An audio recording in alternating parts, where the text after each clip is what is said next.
Yo, what up, fraggers? SnoopsFrog here on the MissMegaBite fragging account. Today we're going to be bringing you a video on ANDROMETA. Now, I know a lot of videos have been done in the past, I'm not silly, but I want to break it down in my own way, guys, and I want to explain to you why the pros use her, and why you're seeing her in most of the top decks in the top 100 in the world, and there's many reasons for this. But without delay, guys, firstly I'm going to get into her basic stats. Now, she's a mechanized unit and she is from Japan, so a shout out to our Japanese fraggers. She's a good one. HP 210, so it's pretty stock standard for a mechanized unit. Her damage range is 62 to 98. She has a speed of 11.6 kilometers in movement speed, but she does drop down to 7.8 kilometers while shooting. As is a common card, she does have a 22-second respawn delay. Now, she has a generous range of 45 meters and she's actually strong against buildings. Now, before we get into her weapon, the beam, and it beams indeed, it just beams opponents all over the map, it's insane. If you do like today's video, guys, please do leave a thumbs up and do consider subscribing if you do like the content, because we do bring you all the latest tips, guides, tutorials, analysis. I break it down, baby, for frag. So yeah, do consider subscribing to my channel for all your fragging needs. Anyway, without further ado, guys, I find for a mechanized unit, the HP is pretty stock. Well, when we talk speed, she's only about 8% down on Lollipop, for example. That's in movement speed, but she does drop considerably when shooting. So she's not even like a top 10 while shooting, she's probably like a top 15. So why do the pros use her? Well, let's get into the beam, guys. Now, excuse me while I just correct my stats here. Now, we do have an ammo pool of 5, guys. We do have a reload of 1.6 seconds.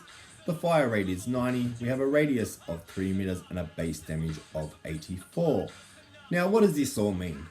Like, it's easy to quote these stats, put them on the screen for you, but what does it actually mean? Well, her ammo pool is very fair, guys. When you consider the base damage is so high and the reload is actually on the fast end, well, 1.6 seconds. The fastest you're really going to get is like 1.1 seconds. So she's definitely on the fast end with a high base damage. Now, that's one of the major reasons the pros use her at the top level of the game. Now, you get time to adjust with the fire rate for your shots, and you do have the margin of error, huge margin error of 3 meters. Not only do you have the margin of error with the 3 meters, guys, you get the splash damage.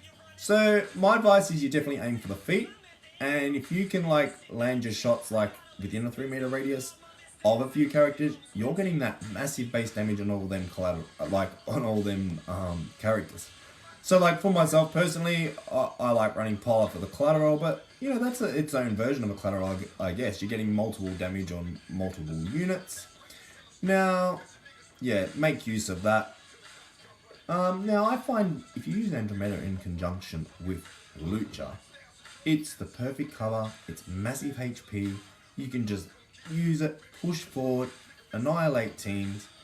Yeah, these are some of the reasons that pretty much people are using it. Now, when I go into the aerial strike, and I'll tell you how versatile it is, guys, you're gonna like, alright, you haven't swayed me yet, like, you're just telling us other, stuff other people have used. Well, there's many ways you can use this aerial strike. It's a really basic stat, guys. So it's got a cooldown of the 10 seconds.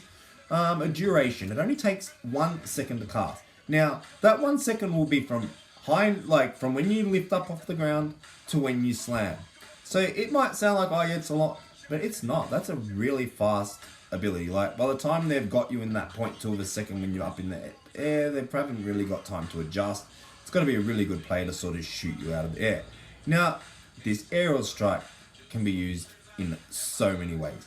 You can use it to bounce out of combat into up onto the control position on the bridge for a health pack, for example.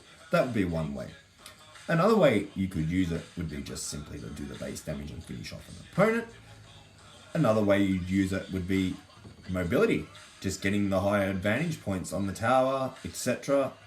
Now, the way I like to use it, guys, and a lot of pros like to use it, if you actually press reload just before you slam, you'll find that you've actually reloaded while you're in the air and you've landed on the ground. That's going to be my tip for you today, guys. Like, one of my major tips with Andrometa, that's for sure. The reload. So the cooldown it takes the 1 second for the ability, and it's only 1.5 seconds for the reload. So there's only a half a second sort of gap there. As I said, if you press it just before you slam, the fact that you get that push power off this aerial strike. Now, they don't give us an actual stat when talking about what sort of push power the aerial strike does. We know the stat with the base damage because it gives us a base damage. But it doesn't, it does when you read the card. It says it does push enemies back. But when you read for statistics, it doesn't give you these statistics. But judging by other characters' push power, I would put a value of roughly a push power of 5. Now this might not sound like a lot, but this gives you that time to adjust after you've just reloaded to finish the target. So you've done that, like these stats are at level 12, but you've done that base damage at save 84. Then you had time to reload in the air, push them back, and you're now aiming on them. Now these are some of the major reasons that the pros are using Andrometa, and the metadata has always supported it. Even when teams were running like Lucha, Paku, they were always still running Andrometa. They were using the HP for the cover and Andrometa for that high. It's just insane. So you don't start with a low value damage range like when you start talking DPS. The DPS is already up there. Like you got the min range of 60 and you can go all the way up to nearly the high 80s. Now, that's huge with no variation. Alright, you miss out on the headshot multiplier. Yet, is that really a factor when you can get the splash damage on multiple units? Not in my mind. I run Andrometa. She was one of the first cards I went to when I started playing. And I invested a lot of coins in her and I definitely don't regret it. I'm only a few cards away from getting her to level 13 and I definitely will be investing the coins. So a shout out to Japan again, a shout out to Andrometa. This card is insane, guys. Like, just let this play speak for itself. Like, you can just see, she just wipes it out.